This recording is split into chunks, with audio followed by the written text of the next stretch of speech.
Now, would you believe me if I told you that today I spent less than 1 hour on my phone? Now, while some of you are surprised, I'm surprised as well. We may be surprised for the wrong reasons, though.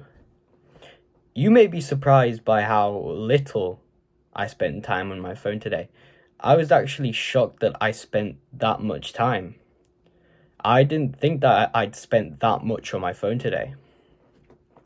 Then I remembered that I did have a late night yesterday and I did watch a bit of YouTube past midnight, so that was why I had 38 minutes, while I originally thought I had like 10-15 minutes.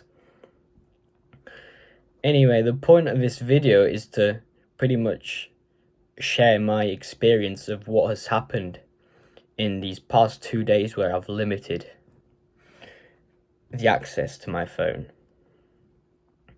Now, first of all, you probably are asking, how did I manage to be so resilient, so disciplined? And I think it's actually just quite easy. What I did was simply grab my phone, turn it off, and then just put it under my bed. It was that simple, and it's that simple where, like, you get into your room, and let's say I just finished my gym workout.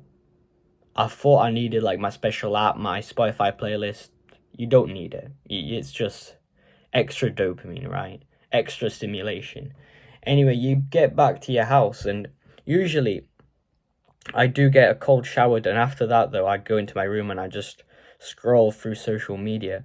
The moment I go into my room, I thought, let's scroll through social media. Not consciously, it was more of like a subconscious thought, but 5 seconds later, you realize that you've made this choice, this sacrifice, and that the phone is under the bed. So instead of looking like a little dweeb and getting my phone back, I acknowledged that I had to do something else with my day. So, what are 3 things that I've noticed?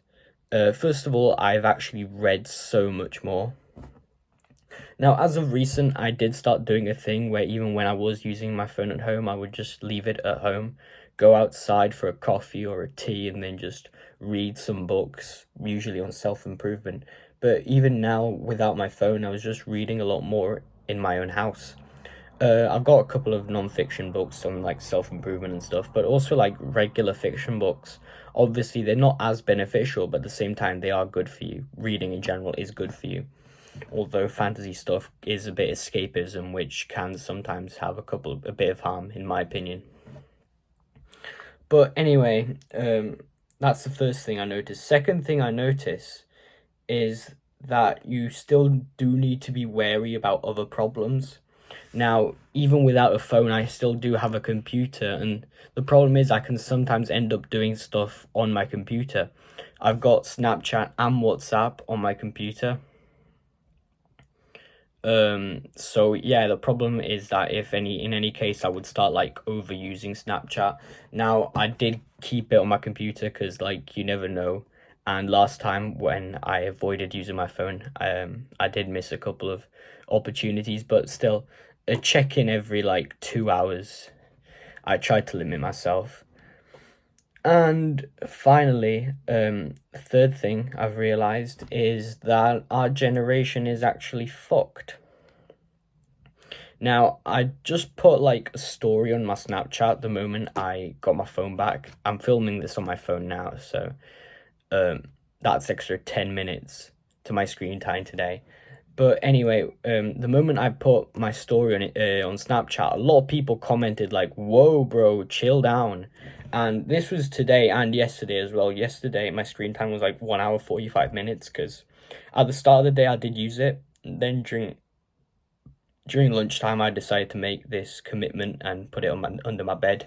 Today, I did this at the start of the morning, so obviously my screen time was reduced. But even when my screen time was like 1 hour 45 minutes, people were commenting like to chill and that I was like exaggerating.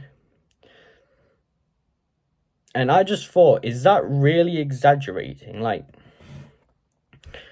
just think how many things you can actually do in 1 hour and 45 minutes. Like, if I was reading, I could probably get through like a whole book. Like, what's this? Like, I think this whole book, you could just like get through it in 1 hour, 45 minutes easily.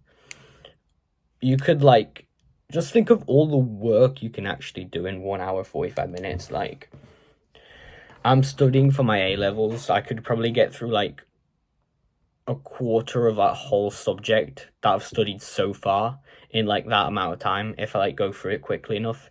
Maybe I'm exaggerating there, but still, like, if some of your colleges have like booklets and stuff, you could probably get through like one, two, three booklets in that amount of time. It's just crazy.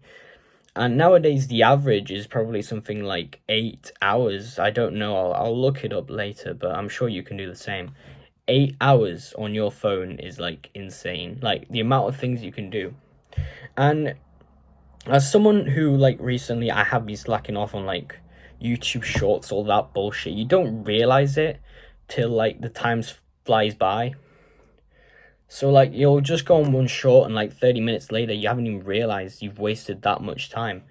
Or even from like those like mobile games and shit. I've given up video games for a long time, but there's been a trend like here in the UK with like Clash Royale. I already had it installed in my phone because I used to play in like 2022. So I was like, okay, let's just play one game on occasion. When you start playing one game, it does not finish. Like that stuff just goes on and like you get addicted. And it's like when you lose, you feel like you need to recuperate all the trophies you've lost. It's kind of like gambling, believe it or not. It's just all that stuff on your phone is made to be addictive, and you just don't realize how much time you waste on your phone. And yes, I do sound like a Karen now with all my phone hate, but genuinely, I think a phone, like most stuff nowadays, it's it's it's a good thing. You just need to learn how to use it properly. So I've actually used my phone for like 20 minutes now, and it's been 10 minutes to do like a stretching routine where it's kind of registered. To be fair, I could not do the routine. I can just do like the same exercises. Maybe there'll be like one extra exercise or one less exercise than usual, but still, it's still good for you. And 10 minutes to film this video, I can just buy a camera if I want to like invest in making these videos, and I won't use my phone for that as well. So it does have its functions. If you want to specialize, you don't need it as much, but still, it's a useful tool, right? I won't say that phones have ruined our society, but arguably, if people don't learn how to use them properly, they do. It's similar with like AI and that stuff. If you learn how to use it properly, it's good. If you don't, it kind of just rots your brain. Any other considerations? I don't think so. I'll probably add some stuff later if I decide to edit this video, or just release it unfiltered. I don't know. And yes, I don't know who's going to see this, but I am back after almost a year, possibly actually 1 year, which is insane. But yeah, I'm back stronger than before. And who knows, I might do like a small catch-up video. Anyway, keep a strong mind and stay like a lion. Mwah.